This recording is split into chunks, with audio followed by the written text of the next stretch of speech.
एक दिन पहले ब्याह कर आई छोटी बहू का घर में दूसरा ही दिन था। आँख खुली तो देखा 9 बज रहे थे। देर से जागने की वजह से उसे शर्मिंदगी महसूस हुई। खैर, तैयार होकर 1 घंटे में नीचे पहुंची जब तक नेहा यानी कोमल की जेठानी ने नाश्ता लगभग तैयार कर लिया था। सॉरी दीदी, मैं फिर लेट हो गई, कल से अलार्म लगा लूंगी, कोमल ने पीछे से आकर कहा। अरे कोई बात नहीं, नेहा ने मुस्कुराते हुए कहा और दोनों नाश्ता परोसने के लिए बढ़ गई जहां दोनों के पति और सास ससुर नाश्ते का इंतजार कर रहे थे। कोमल ने सभी को जी गुड मॉर्निंग कहते हुए सास ससुर के पांव छुए और सभी नाश्ता करने बैठ गए। रोजमर्रा की बातचीत के बीच नाश्ता करके दोनों भाई ऑफिस के लिए निकल गए। यूं ही चलते 3 महीने गुजर गए थे। घर के सभी सदस्यों से और कुछ करीबी रिश्तेदारों से कोमल ने अच्छे संबंध बना लिए थे, लेकिन राज यानी उसके पति से उसके संबंध उतने अच्छे नहीं थे जितने की होने चाहिए थे। लेकिन इस बारे में न तो उन दोनों के सिवा कोई कुछ जानता था और न ही दोनों ने आपस में इसे सुधारने की कोई कोशिश की। और कुछ गुजरे वक्त के साथ कोमल को ये एहसास हो गया कि उसके दाम्पत्य जीवन के हालात सामान्य नहीं हैं। अक्सर ही अब वो राज के ऑफिस चले जाने के बाद इस बारे में सोचा करती। इस तनाव का असर उसके घरेलू कामकाज पर पड़ने लगा, जैसे दूध उबल जाना, सब्जी में नमक ज्यादा होना या फिर कभी बिल्कुल ही न होना। नेहा को एहसास होने लगा कि कोमल को कोई बात परेशान कर रही है, लेकिन पूछने पर उसने मुस्कुरा कर बात को टाल दिया। रात भर की बेचैनी ने कोमल को और ज्यादा गंभीर कर दिया। अब उसे एहसास होने लगा जैसे राज उसके साथ होकर भी कहीं दूर खड़ा है। उसे हमसफर के होते हुए भी भीड़ में तन्हाई का एहसास हुआ। जरूर घर में सभी लोग उसे बहुत प्यार और सम्मान देते थे, लेकिन जिस प्यार की भूखी नजरों से वो राज की ओर देखा करती थी वो उसे नहीं मिल रहा था।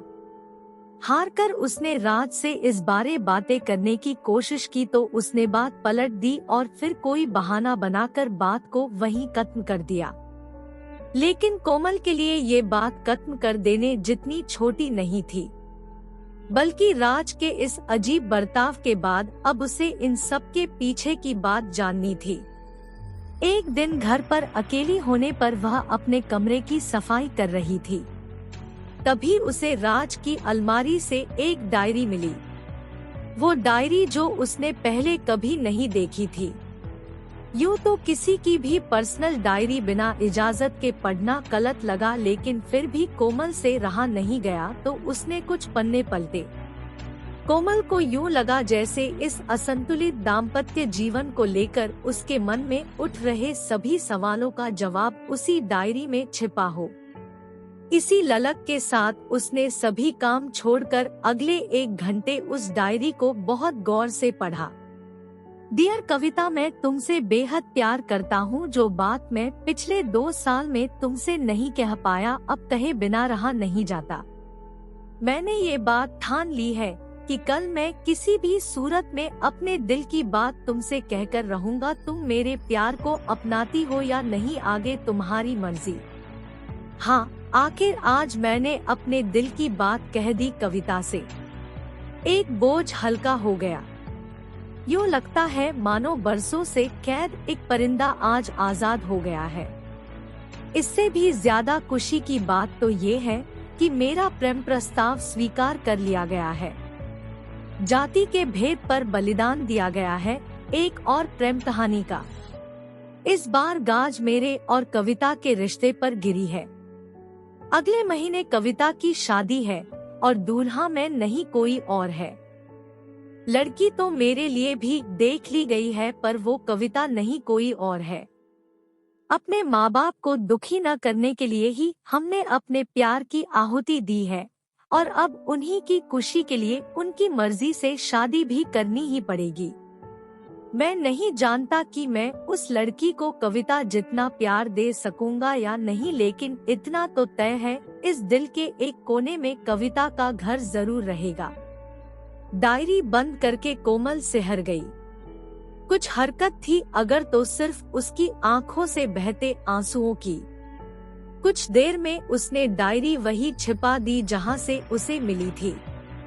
शायद उसे समझ ही नहीं आ रहा था कि वो किससे और क्या सवाल करे।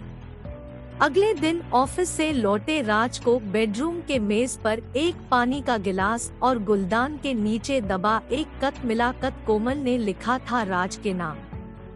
हमारी शादी को आज ही 3 महीने पूरे हुए हैं। इन 3 महीनों में मुझे घर की ज्यादा याद शायद इसलिए नहीं आई क्योंकि मम्मी पापा दीदी जेठ सब बहुत अच्छे हैं।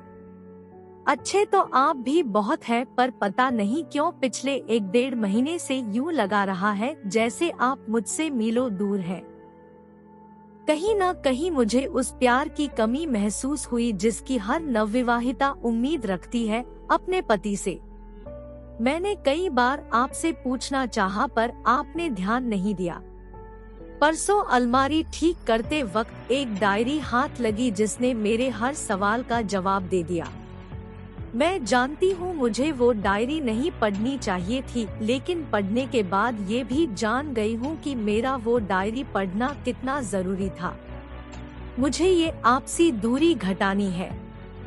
अगर आप मुझ तक नहीं आ सकते तो मैं आऊंगी आपके पास। मुझे एक मौका दीजिए, मैं आपके हर जख्म पर मरहम लगाने की पूरी कोशिश करूंगी।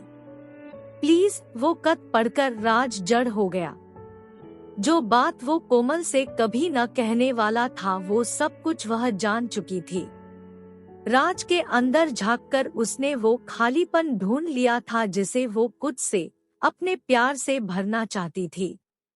एकाएक राज की आंखें भर आई। कागज का वो टुकड़ा जो पति पत्नी के बीच पुल बनकर खड़ा हो गया था वो भीग गया।